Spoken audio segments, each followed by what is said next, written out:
galera, sejam todos bem-vindos a mais um vídeo aqui no meu canal, Natan Pessoa. E hoje, depois de um bom tempo, finalmente chegou o spin-off de Mad Max. E desta vez, este filme conta a história da Furiosa e como foi toda aquela aventura para ela se tornar a grande guerreira de estrada que a gente conheceu no filme anterior, no caso Mad Max. Então freie com tudo para não passar direto e se prepara para assistir mais um review aqui de Natan Pessoa com o filme Furiosa, uma saga Mad Max. Então, sim, bora!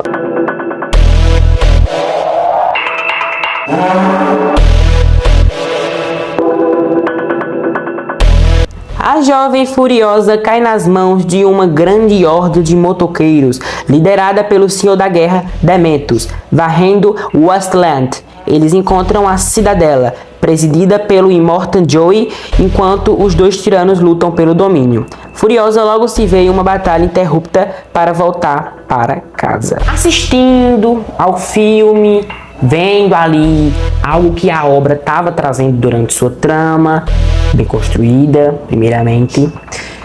Fui assistindo, aí passava 30 minutos, passava 40 minutos, 50 minutos, cheguei nas uma hora e pouca. Gente, quando eu bato na metade desse filme, eu olho para a tela assim do filme e penso na minha cabeça, ou até mesmo em voz alta, se eu tô ficando louco de tão bom que esse filme foi, e falo: que filmaço é o filme Furiosa, uma saga Mad Max. Um pedaço de mau caminho para os fãs de ação. Não bastou o diretor ter acertado uma vez na sua obra lá em 2015, no caso Mad Max, ele conseguiu acertar em cheio, na gota d'água, assim, no alvo, assim, ó, pá!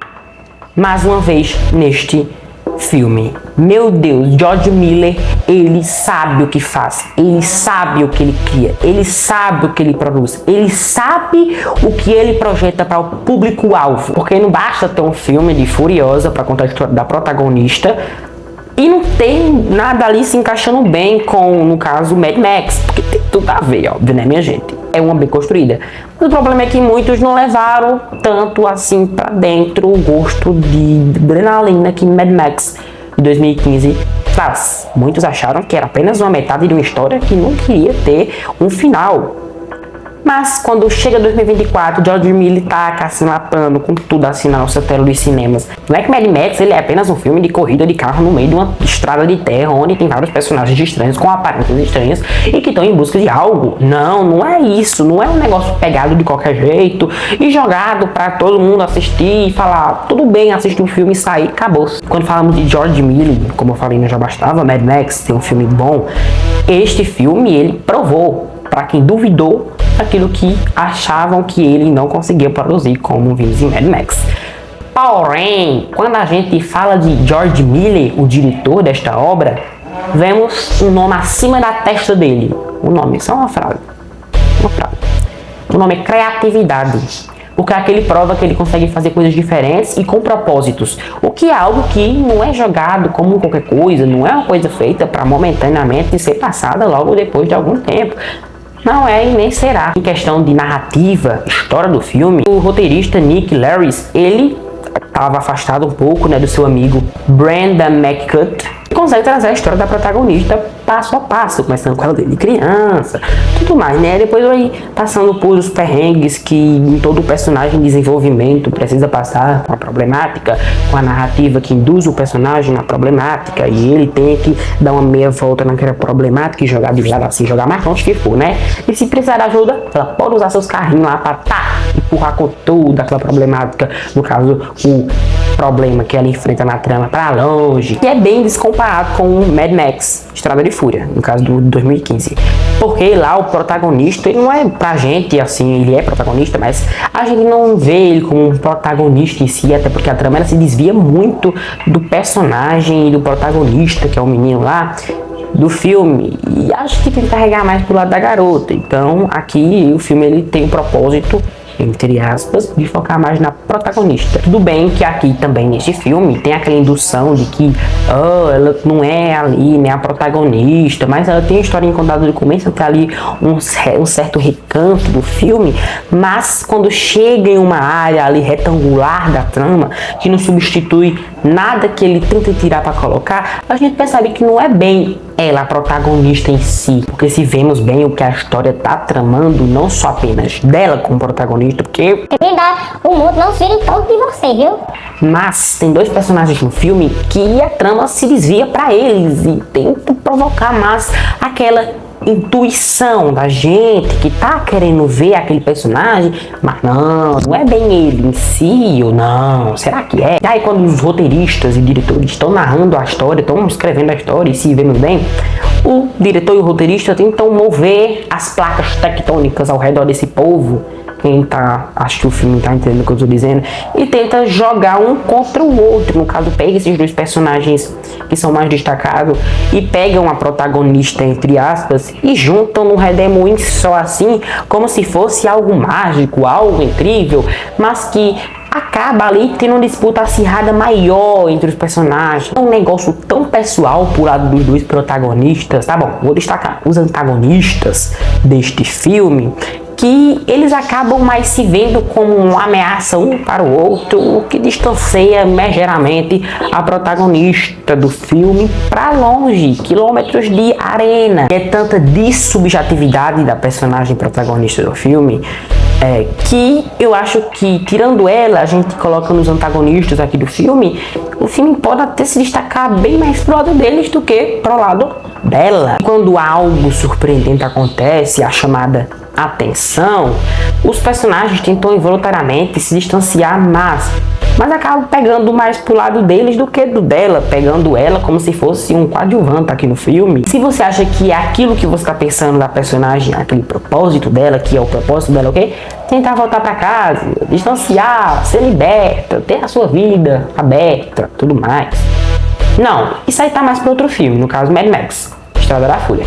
Aqui o negócio já é mais complicadinho, tem aquela elaboração complicada, distanciada. E se a gente tenta achar que é mais pro lado dos antagonistas a história e não pro lado da protagonista, aí sim é o tema que eu acho que é o principal a ser abordado aqui em Mad Max Estrada da Fúria. Mas tirando esse, a gente pode ver isso aqui em Furiosa Estrada da Fúria. O tema principal desse filme é a liberdade de espaço da protagonista que está localizada em um alvo. Pá! Bateu, achou, beleza. É o que ela quer entender, né? E a atriz, Anya Taylor-Joy, ela consegue ser bem mais motivada, bem mais erguida, bem mais sentimental do que a outra atriz do outro filme. Estou falando aqui de Mad Max Estrada da Fúria, a atriz Charlize Theron. Dentre a Anya, tô falando aqui da atriz desse filme que faz a Furiosa deste filme, ela é uma personagem que consegue se entrar bem, mas se perde em meio a tamanhas estruturas básicas extrovertidas ao redor dela, que ficam tão grandes que ela fica tão minúscula, tão apertada assim. Basta a gente assistir a trama, escutar a história pra gente ver que é algo completinho, algo redondinho, como dizem aqui, os filmes, quando são bons, tem uma história bem fechadinha. E aqui não é uma novidade pra gente ter uma interrogação na testa assim, não. É algo que a gente vê só por ver, sabe só por ver e tenta saber, se não souber por ver. Não se gabe de achar que Mad Max, o filme de 2015, Estrada da Fúria, ele é um filme mais como preparamento de algo que está para acontecer aqui, ou de algo que pode acontecer futuramente. Não, tem uma preparação sim, mas muito escondida. Pois ela tem um propósito, tem a liberdade, quer o que ela quer, tenta fazer o que ela quer que ela ganhe, mas que se encaixa a mente e ela quer apenas ter um espaço suficiente para ser talvez mais importante do que chefões que comandam aquela trama e que estão no filme para ser maiores do que ela, e ela tenta ali se encaixar de uma forma ou de outra, ou por bem ou por mal, né? Aqui, se você for pro cinema assistir a este filme, se prepare, porque os eventos que acontecem nessa trama é de surpreender, deixa a gente de queixo caído. E aí, falar de filmes parecidos e que tem ali uma semelhança meio grudadinha de algo que seja pequeno em um e grande em outro, mas que se junta imensamente, aqui em Furiosa ele como se completasse algo que faltava, ou algo que faltou, ou faltará em breve. Mas se você acha que você quer ver um filme que traga uns momentos que você fica loucão, você vê reflexo, você vê tudo correndo, passando rápido, aquela alucinação, né? Você não vai ver nesse daqui não, nem tanto, eu acho. Porque no outro, ele tava realmente, no propósito do outro filme, um dos propósitos do outro filme era enfileirar momentos, fazer com que o filme seja grandioso e alucinante. Já aqui ele tem probleminhas tão grandes que se destacam mais do que a pequenas alucinações. Se você é fã da saga, você assistiu desde o primeiro, você vai se surpreender muito. Aqui o propósito também pode tirar uma metadezinha, uma porcentagem. Tiramos 10, 50% do outro filme, do objetivo alucinar, né? Aqui no filme. Aqui também faz isso, mas com mais antecedência, com mais motivações diferenciadas. Outra coisa é que quando envolve as cenas de ação do filme aqui, a gente fica se tremendo para ver o que vai acontecer com a Furiosa, porque a bicha passa por momentos que a gente, para algumas pequenas pessoazinhas que não aceitam a verdade, o filme pode se justiciar dando uma lapada de ação e fervura no nosso sangue. Falar de ação, vemos ali explosões no filme, cataplimba, tiplimba tudo, explode, voa gente, voa carro, cai buraco, afunda tudo, durante a trama, aquele monte de coisa explodindo do nada, que deixa a gente alucinado, mas que, apesar de exageros, que tem exageros aqui, mas que pode ser um problema, mas ao mesmo tempo não, porque quem tá acostumado com o filme sabe que é isso e é isso. É como se o filme fosse crescendo a cada momento de ação, assim, na escadinha, sabe? Pô, de ação assim, você fica tontinho, tanto ver carro voando nesse filme. Ele consegue trazer a protagonista do filme com defeitos. O filme ele não é totalmente botando a protagonista como algo surpreendedor e prendente, assim, alto, grande, poderosa, forte. Ela tem vulnerabilidade, ela tem defeitos, ela passa por coisas que a gente não queria que passasse, mas ela tem que passar porque o filme, a narrativa força isso, que incomoda. Talvez, mas pra mim não incomodou, porque é a iludição da franquia ter ou não ter isso. E o autor Tom Baker, que fez ali um dos personagens do filme, coadjuvantes, ele trouxe ali um semblante misterioso que talvez pode trazer confiança, talvez não possa trazer uma certa falsidadezinha mínima lascada naquele personagem, mas Tom Baker, ele consegue ali trazer algo esplendor e por esse motivo ele lacou em atuação. São visuais, cenários impecáveis com CGI que pode, como eu falei, já servir um breve estranhamento artificial durante o filme, mas que, como eu já falei também, se você já é acostumado a assistir o filme anterior, você também não vai perceber isso muito. Aqui tem essas coisas e que traz uma inovação tão grande que talvez para alguns possa ser novidade e para alguns outros não.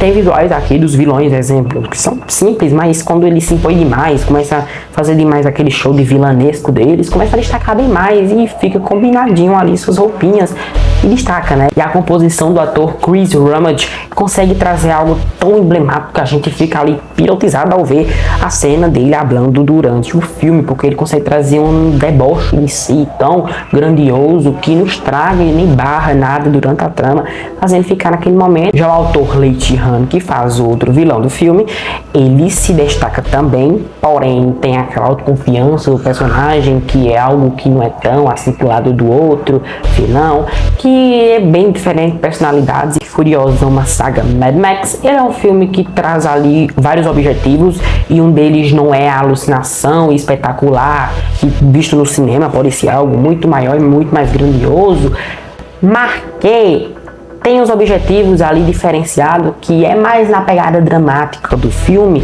e que quer pegar mais naquilo e narrar, entrelaçar aquela parte estrutural do filme, mas que se destaca, ganha, e que se você for assistir esse no cinema, você vai sair de queixo caído.